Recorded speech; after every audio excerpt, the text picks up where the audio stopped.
الحمد لله وكفى وسلام على عباده الذين اصطفى أما بعد فأعوذ بالله من الشيطان الرجيم بسم الله الرحمن الرحيم الذين يلمزون المطوعين من المؤمنين في الصدقات والذين لا يجدون إلا جهدهم فيسخرون منهم سخر الله منهم ولهم عذاب أليم رب اشرح لي صدري ويسر لي أمري واحلل عقدة من لساني يفقهوا قولي سبحانك لا علم لنا إلا ما علمتنا إنك أنت العليم الحكيم اللهم صل على محمد في أول كلامنا اللهم صل على محمد في أوسط كلامنا اللهم صل على محمد في آخر كلامنا صدق الله العظيم محترم دینی بھائیوں، قرآن کریم کی ایک آیت آپ کے سامنے تلاوت کی گئی ہے اور اس آیت کی روشنی میں یہ مضمون آپ کے سامنے بیان کرنا ہے کہ ہم سب کو یہ کوشش کرنا چاہیے اور ہمارا یہ مقصد ہونا چاہیے اور ہماری یہ منزل ہونا چاہیے کہ ہم دنیا میں آنے کے بعد محنت سے، عمل سے، دعاؤں سے اللہ کی نظر میں محبوب بننے کی فکر اور کوشش کریں۔ دنیا والوں کی نظر میں آپ محبوب بنیں گے، وہ ساری محنت ہماری ضائع ہو جائے گی۔ دنیا والوں کی نظر میں اچھا بننے کی کوشش کریں گے، وہ مقصد کبھی حاصل ہونے والا نہیں ہے۔ آپ زندگی پر محنت کرتے رہیں، کوشش کرتے رہیں کہ میں لوگوں کی نظر میں اچھا بن جاؤں، مجھے عزت مل جائے، مجھے شہرت مل جائے۔ یہ خواب کبھی شرمندہ تعبیر ہونے والا نہیں ہے۔ ہمارے نبی صلی اللہ علیہ وسلم کی ایک حدیث ہے، جو شوہر اپنی بیوی کے لیے پوری زندگی محنت کرتا ہے، اس کے کھانے کی ذمہ داری، بیوی کے کپڑوں کی ذمہ داری، اس کے خرچ کی ذمہ داری، ہر چیز کی ذمہ داری بیوی کی شوہر اٹھاتا ہے۔ لیکن ہمارے نبی صلی اللہ علیہ وسلم کی حدیث ہے، ہمارے نبی نے فرمایا کہ آپ پوری زندگی بیوی کے ساتھ اچھا سلوک کریں، خرچ کرتے رہیں، سب کچھ کریں، آخر میں بیوی سے یہی سننے کو ملے گا، آپ نے میرے لیے کچھ بھی نہیں کیا ہے۔ ما فعلت خیرا قط، آپ نے میرے لیے کچھ نہیں کیا ہے۔ اگر زیور دلائیں گے تو بھی بولیں گے اتنا ہی زیور دلائے ہیں، دیکھو پڑوس کی عورت ان کے شوہر کو کتنا دلائے۔ کپڑے دلائیں گے تو بھی اچھے سے اچھا، وہ کہے گی کہ فلاں ہمارے ماموں کے بیٹی کے شوہر نے اس سے بھی اچھے دلائے۔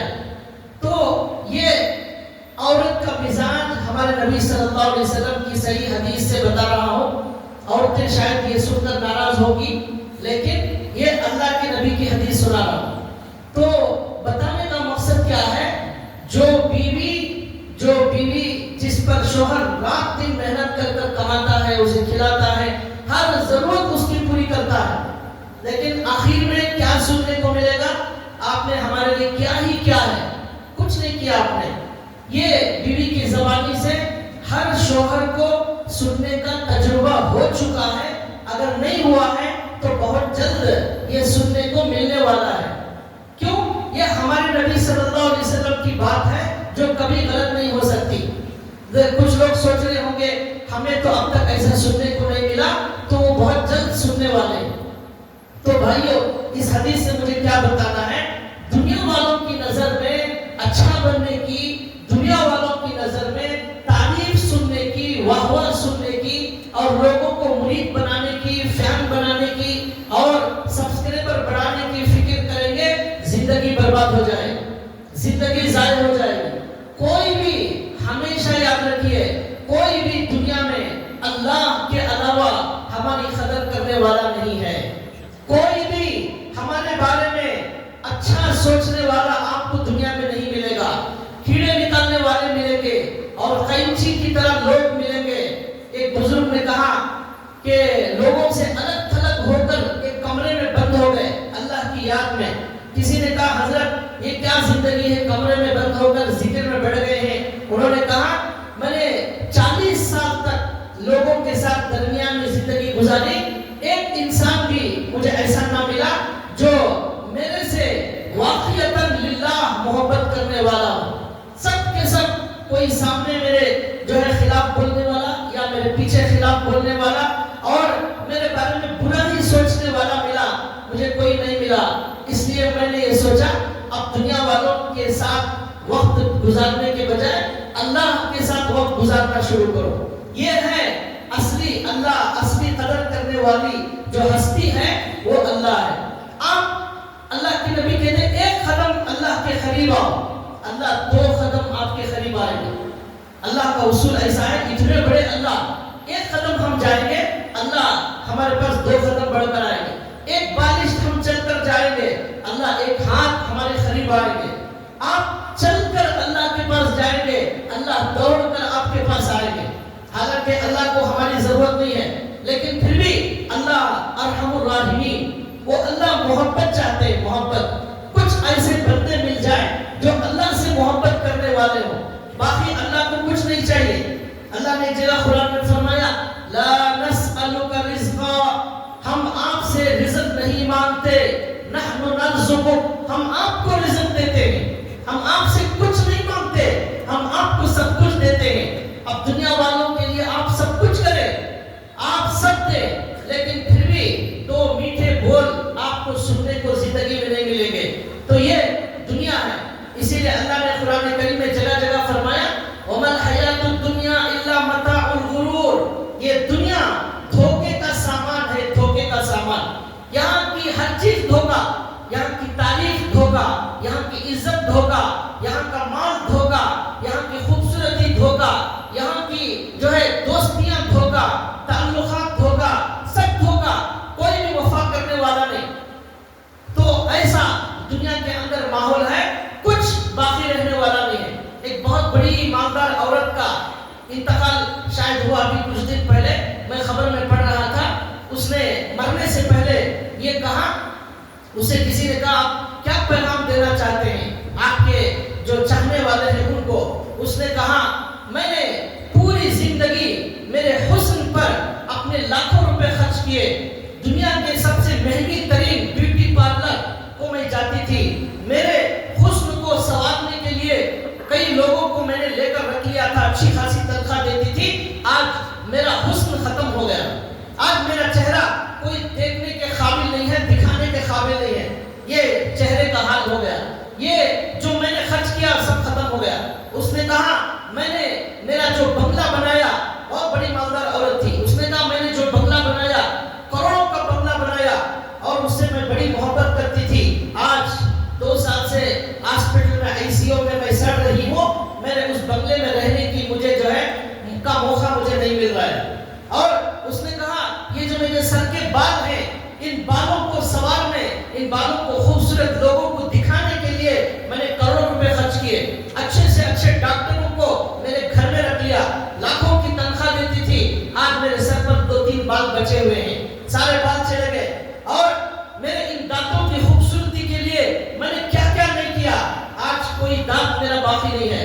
تو اس نے کہا اور میرے پیچھے اور میرے آگے ہزاروں لوگ پیچھے پھرتے تھے، میرے حسن کے دیوانے میرے پیچھے مرتے تھے، آج میری کوئی صورت دیکھنے والا نہیں بچا ہے، آج میری کوئی صورت دیکھنے والا نہیں بچا ہے، سب ختم ہو گئے، بال ختم، دانت جھڑ گئے، حسن ختم ہو گیا، چلنے کے قابل نہیں، اور اپنے نخروں سے، اپنے انداز سے لوگوں کے دلوں کو موہ لینے والی وہ عورت کہتی ہے آج میری بات کوئی سننے والا نہیں، آج میرے چہرے کو کوئی دیکھنے والا نہیں، آج میرے ساتھ کوئی بیٹھنے کے لیے تیار نہیں، ساری بیماریوں کا مجموعہ، ہاسپٹل میں ICU میں سڑ رہی ہوں، موت کا انتظار کر رہی ہوں، یہ اس نے کہا۔